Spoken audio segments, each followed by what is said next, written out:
The Prophet ﷺ said that there is no doubt that Khadija radiallahu ta'ala anha was the best woman of her times. And she, along with her daughter, are amongst the 4 women that perfected their faith.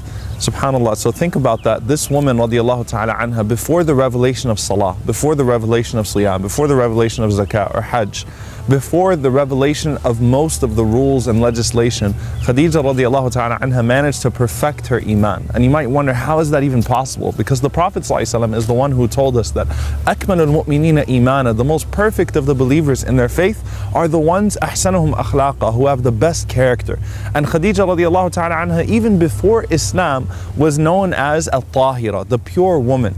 And SubhanAllah, you see the marriage between her and the Prophet ﷺ. She is a daughter of 2 royal people, Khuwaylid and Fatima.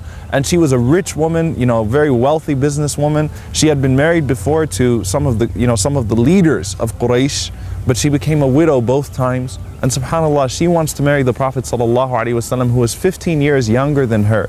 Why? Because she started to ask around about his character. She asked Maysara, she asked Nafisa. She wanted to know what the Prophet ﷺ's character was like, because she'd seen so much honesty and truthfulness from him. And that was her reason for pursuing him, in accordance with the command that would come later on, إِذَا أَتَاكَ مَنْ تَرْضَوْنَ دِينَهُ وَخُلُقَهُ فَزَوِّجُوا فَإِنْ لَمْ تَفْعَلْ. Or that's the later part of that. If someone comes to you with good religion and good character, then you marry that person. Do not reject that person. And SubhanAllah, at that time you didn't have the revelation yet. You just had good character. And that's why the Prophet ﷺ was pursued by her. And that's why Rasulullah ﷺ accepted this woman for marriage, who was 15 years older than him, and was a widow 2 times, and had a son, Hind ibn Abi Hala, and all that baggage that would keep people away from a divorcee or from a widowed woman today. But SubhanAllah, they came together for character, and that's why there's not a single narrated fight or argument between the Prophet ﷺ and Khadija radiallahu ta'ala anha, but rather their marriage was praised by all of the people of Mecca. Now, when Rasulullah ﷺ had bestowed upon him the love for isolation and seclusion, and the Prophet ﷺ started to go to Hira and started to contemplate.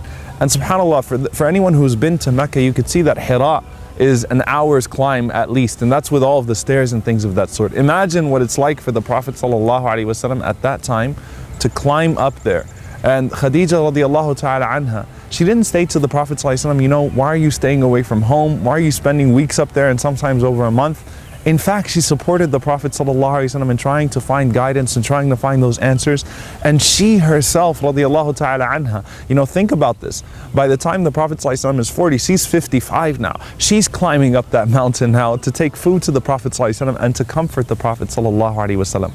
And then when the Prophet ﷺ comes down from Al-Hira, and he comes to Khadija radiallahu ta'ala anha with the famous words of Zammiluni, embrace me, cover me up, seeking comfort in Khadija radiallahu ta'ala anha, she didn't say to the Prophet ﷺ, maybe you shouldn't be going out there so long. Maybe you should stay home more often. Maybe you shouldn't have been out there in the first place. She didn't say to the Prophet ﷺ, I think you're getting a little crazy on us. She didn't say to the Prophet ﷺ, I think that it must be some demons or something like that. Rather, she would reassure the Prophet ﷺ. She supported him emotionally and religiously here. Think about this. She says to the Prophet ﷺ, Wallahi la yukhzika Allahu abada. Allah subhanahu wa ta'ala will never disgrace you. Why did she say that Allah will never disgrace you?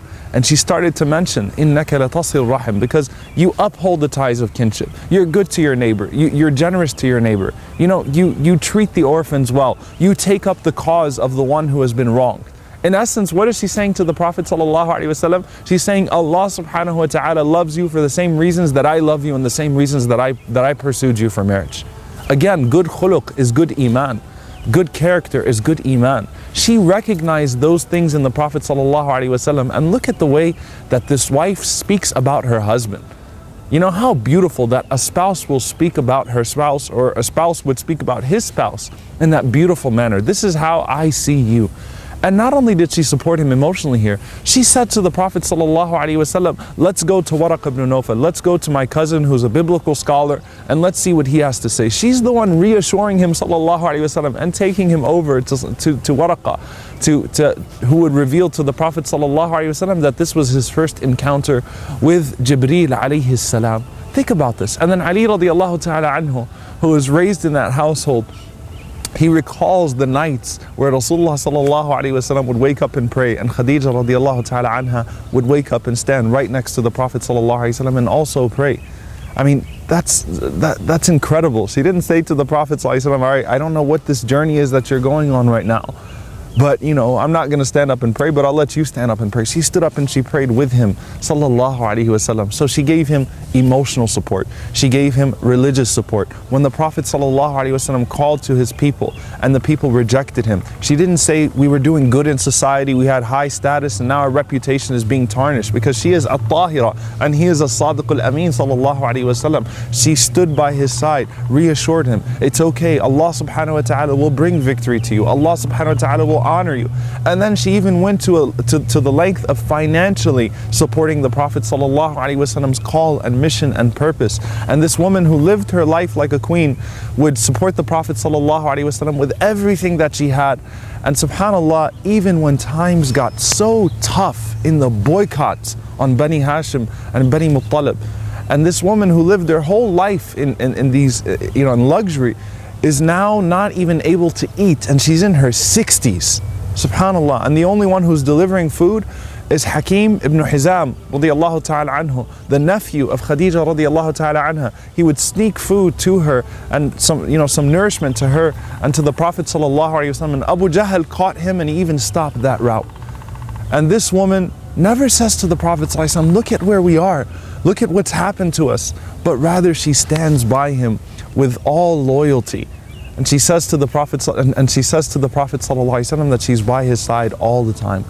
And that's why when the Prophet sallallahu alaihi wasallam lost her, as a result of not being able to eat and drink properly, this woman was eating leaves radiyallahu ta'ala anha. And the Prophet sallallahu alaihi wasallam loses her. Some sources say 3 days, some say 3 weeks. So in a matter of weeks after he loses his uncle Abu Talib, when the Prophet ﷺ loses her, he was devastated, alayhi salatu wassalam. And she was 65 years old whenever she died. And the Prophet ﷺ was still a 50-year-old man, but a very youthful 50-year-old man. Could have married, many young women right away, and this was his opening, right? But the Prophet ﷺ always remembered the loyalty that she had towards him, and the Prophet ﷺ only showed her the greatest loyalty. And that's why Aisha radiallahu ta'ala anha, who says that I never was jealous of any of the wives of the Prophet ﷺ except for Khadija. And I've never even seen her before. I've never seen Khadija radiallahu ta'ala anha before. But because the Prophet ﷺ was obviously so moved every time any mention of her was made.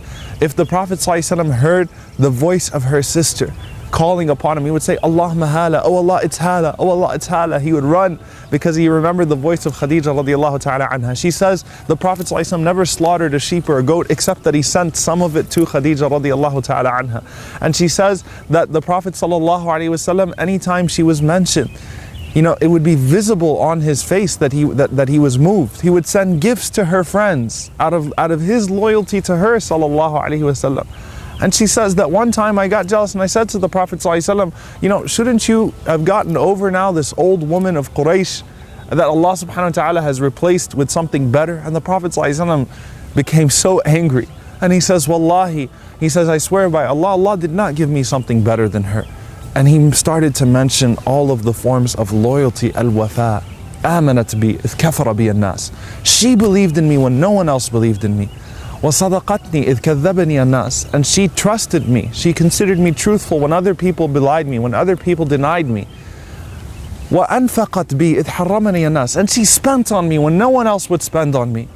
ورزقني الله ولدها. And Allah subhanahu wa ta'ala gave me children from her.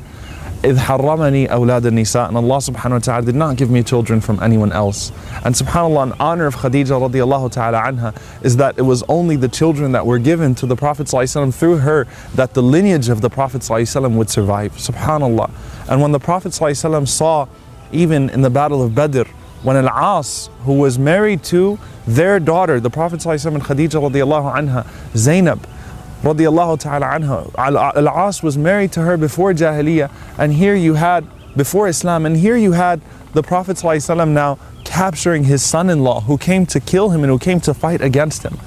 And Zainab sends her necklace, the necklace that was given to her by her mother Khadija radiallahu ta'ala anha on her wedding night, as ransom for Al-As, her husband.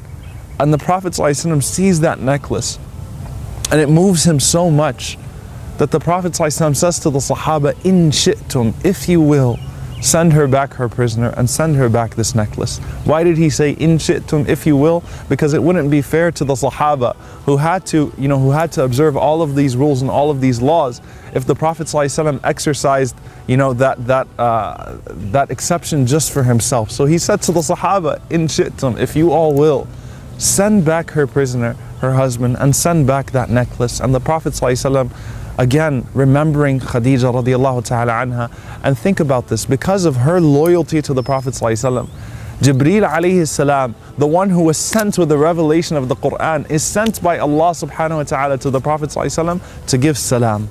Salam not to the Prophet ﷺ per se, but to Khadija radiallahu ta'ala anha. Says to Rasulullah ﷺ that your wife Khadija is coming to you right now. And Allah subhanahu wa ta'ala sends his salam. And Jibreel alayhi salam sends his salam to her and gives her the glad tidings of a house in paradise with no noise and no distress. SubhanAllah, because of what she provided to the Prophet sallallahu alaihi wasallam in this life of silence and tranquility and contentment, and also provided the Prophet sallallahu alaihi wasallam not with stress, but rather she was his source of stress relief. And it was when the Prophet sallallahu alaihi wasallam lost Khadija radiallahu ta'ala anha that the ulama say that's when Allah subhanahu wa ta'ala gave the Prophet sallallahu alaihi wasallam salah. That's when Allah gave the Prophet sallallahu alaihi wasallam those 5 daily prayers. He lost his emotional support in Khadija radiallahu anha, and Rasulullah sallallahu alaihi wasallam tasted the bitterness of this dunya, and that's when Allah subhanahu wa ta'ala gave him salah. SubhanAllah, to replace that emotional loss, that emotional devastation of the Prophet sallallahu alaihi wasallam. And when Rasulullah sallallahu alaihi wasallam went back to Mecca, the only one he remembered, whenever they told the Prophet sallallahu alaihi wasallam, where would you like to stay? Where would you like us to place your tent? Where would you like us to have your residence? Would you like to stay in this person's house or that person's house? Sallallahu said, no, I want to stay in Hujun, which is where Khadija radiallahu ta'ala anha is buried. And the Prophet sallallahu, just as she believed in him, emotionally supported him, financially supported him, the Prophet ﷺ responded to each one of those supports with dua and with love and with loyalty. And we take from that woman radiallahu ta'ala anha the beautiful quality of al-wafa and good character. We ask Allah subhanahu wa ta'ala to make us like Rasulullah ﷺ and Khadija radiallahu ta'ala anha in all of our affairs, and also, of course, specifically in our marriages. And we ask Allah subhanahu wa ta'ala to grant us that concept of loyalty and that great character. And we ask Allah subhanahu wa ta'ala to better our iman as a result. Allahumma ameen. Jazakum Allahu khairan. Wassalamu alaikum wa rahmatullahi wa barakatuh.